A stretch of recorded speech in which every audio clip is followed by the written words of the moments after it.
If your game installation is taking too long, especially FitGirl Repacks, this video will show you how to speed up the installation process safely. First of all, locate the game setup file that you want to install faster. Now right-click on the setup file and click on Properties. Once the Properties window opens, go to the Compatibility tab. Here, make sure to check the same options that I'm selecting on the screen. Follow these steps carefully and don't skip anything, otherwise the method may not work properly.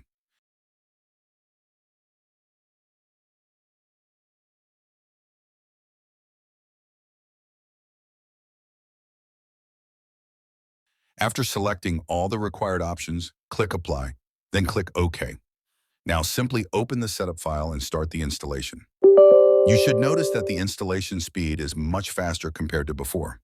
This method works best for FitGirl Repacks and other heavy game installations.